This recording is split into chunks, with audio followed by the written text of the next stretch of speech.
Welcome to the Treasury Update podcast, presented by Strategic Treasurer, your source for interesting Treasury news, analysis, and insights in your car, at the gym, or wherever you decide to tune in. The ongoing sophistication, automation, and success of cybercriminals make a bad situation even worse. Companies and organizations of all sizes are under persistent attack and surveillance at an increasing level. In this first episode of our new series covering cybersecurity, Craig Jeffery of Strategic Treasurer and Jagadish of TD Bank discuss subjects ranging from the types of fraud attacks companies are facing to maintaining your team's human firewall. Joe, welcome to the Treasury Update podcast. Thank you, Craig. Thrilled to be here. Joe, so this cybersecurity series, I'd love to hear your thoughts on what the series is about and why it matters to TD Bank, particularly for the world of corporates and commercial clients that you have. But I did want to mention just a couple things to the audience, that the idea of ransomware has been a big issue for some time, and we have communications from the federal government just recently aligned with the Russian invasion of Ukraine about critical infrastructure industries having to strengthen their defenses, and there's even reporting requirements on things like ransomware if you're attacked and how that follows up. So the threat level has increased generally, and certainly with mission critical organizations. And I know, we're really focused here on corporate and commercial clients. So maybe you could talk about why this topic matters to TD and what this series is intended to do.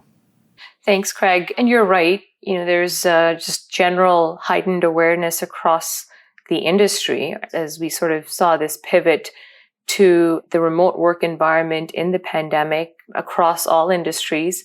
There's definitely an uptick as we look at fraud attacks and cybersecurity threats. But at the same time, I think the most recent geopolitical crisis has further augmented the need for us to have continued conversation and discussion around best practices around these threats so that our clients and frankly the rest of the industry can be well prepared in creating the appropriate defenses to counter such attacks. So the reason this is incredibly important for us, like every prudent financial services institution, we want to make sure that our customers are aware around what those best practices are, what are the types of attacks that are proliferating in the industry, and ensure that the existing kind of training, investment in cybersecurity capabilities, investment in infrastructure, et cetera, all of those are in line with the level of sophistication that we're continuing to see in this space from these bad actors.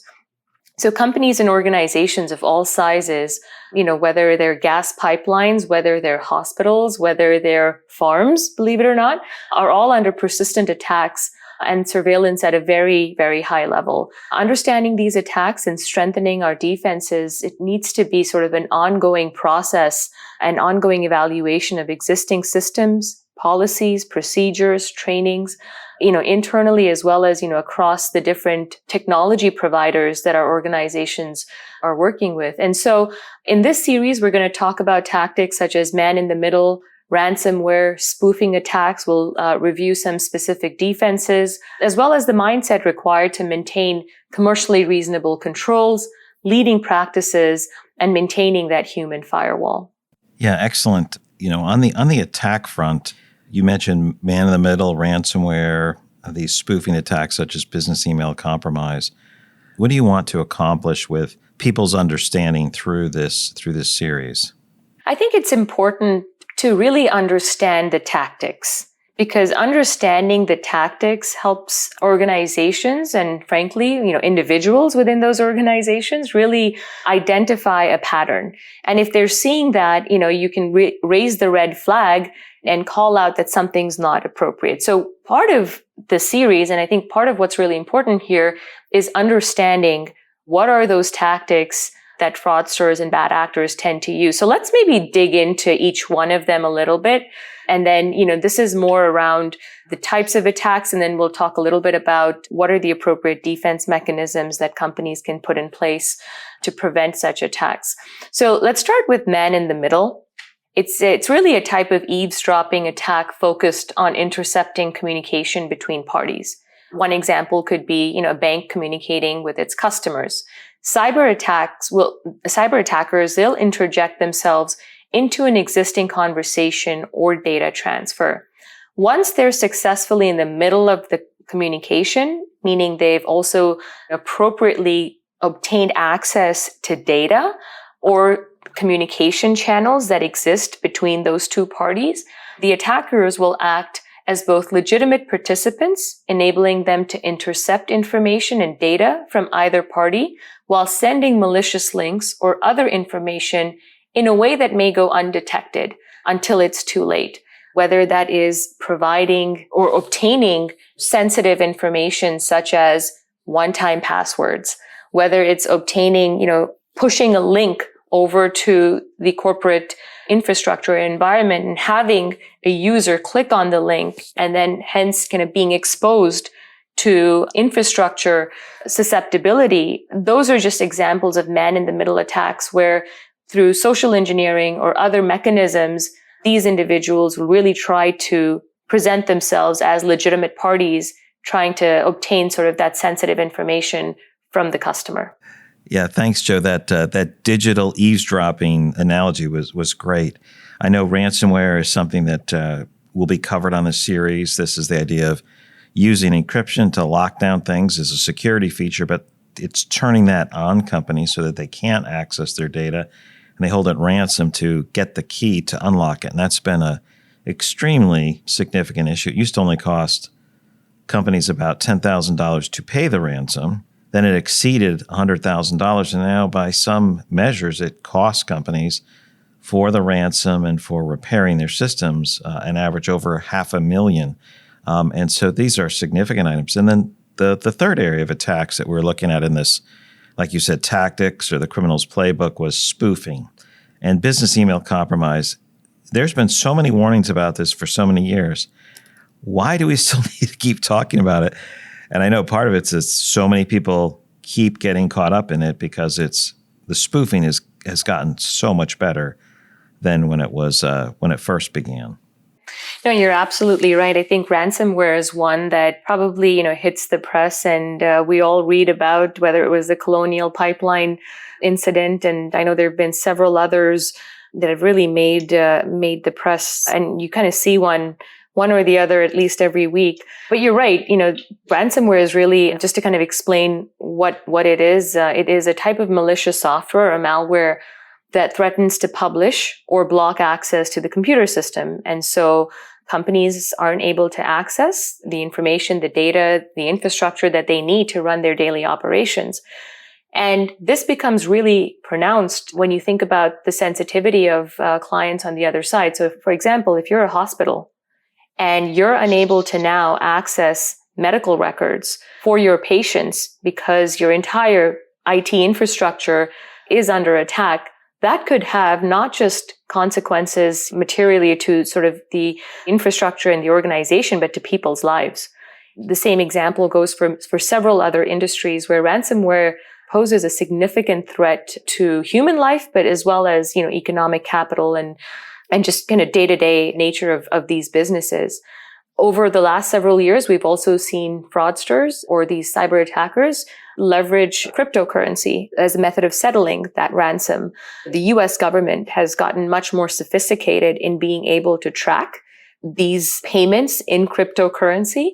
But having said that, we continue to see just a significant sophistication in the method of attacking organizations. And hence, going back to your point on spoofing or business email compromise, these ransomware attacks tend to also start with somebody clicking a link in an email that was sent to them that appeared legitimate, or clicking a link that seemed urgent and required an immediate response.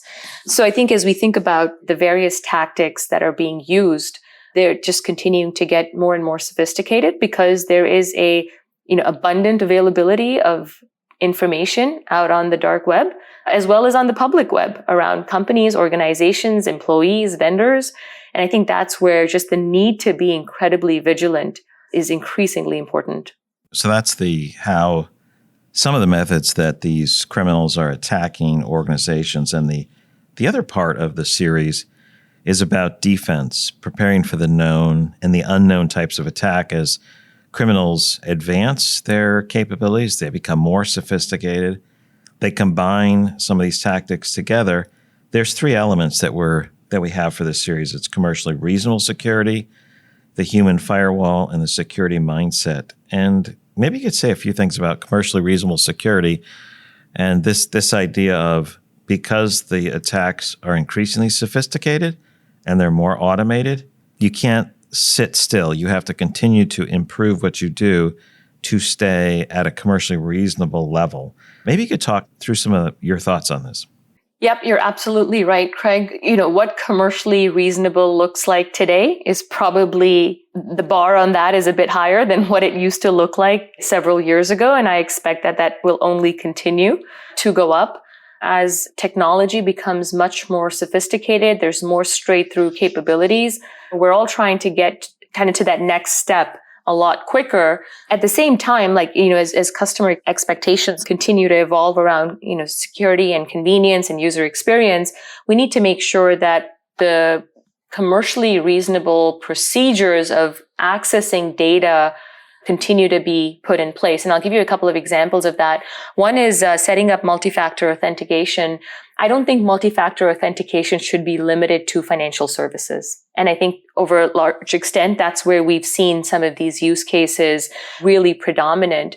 When we talk about MFA or multi-factor authentication, we're really referring to a process where you sort of have this dual level of control. So one is what you know and then what you have, meaning what I know is my password and what I have is the ability to authenticate myself over another channel or another device.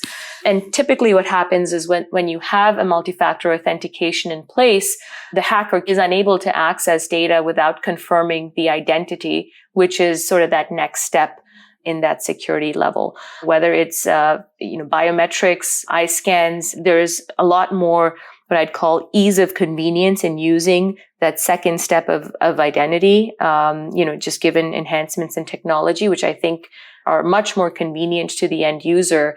Those should continue to be put in place as appropriate. The second one is using a virtual private network or a VPN. A VPN software really protects your information by masking your device's IP address. It encrypts data and it routes it through secure networks to the appropriate servers.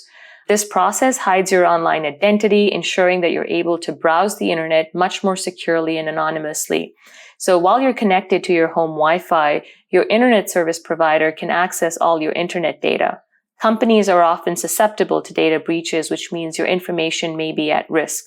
The VPN layer just provides that next level of control or next level of security on your existing home network. Setting up strong passwords. Hopefully this one is fairly well understood. I think the standards of what a strong password continue to increase. There's also a variety of software tools that are out there today that, provide the ability to generate much more complex passwords every time you're logging into some type of sensitive application. So these type of password vaults, as they're called, are also another good option. But I'd say, sticking to the basics, making sure that you have a strong password, not using the same password across multiple channels, and that password is continuously updated is another best practice. And then finally, keeping software up to date, right? So it's critical that whether it's on our phones, whether it's, on the applications that we use, latest software versions continue to be installed because many of these software versions have enhancements to security. They remediate any gaps or bugs. And that's incredibly important because if there's a vulnerability in the applications, these hackers kind of tend to leverage them very quickly. And so keeping software up to date, making sure you have the appropriate version installed that remediates bug fixes and any security vulnerabilities is another very important step. Yeah, really good examples. I like your description of the VPN, blocking, creating that nobody can snoop on it or see what you're doing type description. The human firewall and the security mindset are two other areas. Maybe I'll just ask you a question about the human firewall. I always think about Adrian Turpak, someone on your team who, uses that phrase, maybe even coined it, just like you have a physical firewall or a digital firewall, there's an aspect of humans need to be a firewall too. Maybe you could share a few thoughts, like a little preview of what we might hear when we get to that section in the series. It is a great term because while you could have the best systems in place, at the end of the day, a lot of attackers also tend to get past that human layer, because that's really where that real-time decision and, ability to flag something that looks odd or suspicious comes into play. And so how do we make sure that, the business processes that intersect technology are identified appropriately? However, the human vigilance, as that next layer can really uncover any potential hazards that the software piece could miss. And that's really what we mean by the human firewall. So given the right tools and information in place, it's incredibly important to make sure that there's appropriate training, there's appropriate methods to escalate and identify any potential hazard. So even if, your employees have found something that looks suspicious, if it's incrementally difficult for them to report it or do something with that information, the human firewall is only as effective as your people. And so making it easy to identify, providing the right training, and making sure that that's just an ongoing best practice is what we really refer to as that human firewall. Because, like I said, there's just a ton of information that's available on social media, on websites such as LinkedIn, on the internet. Social engineering is not very difficult to do. It's very easy to find name, address, date of birth, your mother, your mother's maiden name, and all of these things are just aspects that come into play when a fraudster is looking to find that human element or find that human vulnerability to attack a given business enterprise. On the defense side, there's the security mindset's the next one that's identified in this series. But I want to shift to another question. There's a lot of talk about the return to office, a return to permanent hybrid environment. This whole movement home, when COVID started, has a number of permanent changes to how we're working. But the question I have here is, how has the remote work environment had an impact on security? How has it impacted security, and what's changing? Yep, it's a great question. And it's, again, just something that, given the hybrid work environment we're all in, is incredibly important for organizations to understand. Employers need to continue to pay just that extra attention to making sure that the technology that their remote workforce is using is secure. The pandemic's provided plenty of opportunities for criminals to exploit unsecured systems, overworked IT staff, and panicked employees who were now new to kind of working from home. These are new areas that organizations have been focusing on to shore up remote work cybersecurity during the pandemic. And this will likely continue as many people continue to work more flexible schedules. Thanks, Joe. Those are some really excellent points about the work from home environment. That's a good taste. I'm looking forward to each of these discussion areas in the series with your team. Thanks so much for joining me on this podcast today. Thanks, Craig. It was a pleasure, and I really look forward to the rest of the episodes in the series because I think it's tremendously valuable. So thanks for having me on, and good luck. You've reached the end of another episode of the Treasury Update podcast. Be sure to follow Strategic Treasurer on LinkedIn. Just search for Strategic Treasurer. This podcast is provided for informational purposes only, and statements made by Strategic Treasurer LLC on this podcast are not intended as legal, business, consulting, or tax advice. For more information, visit and bookmark strategictreasurer.com.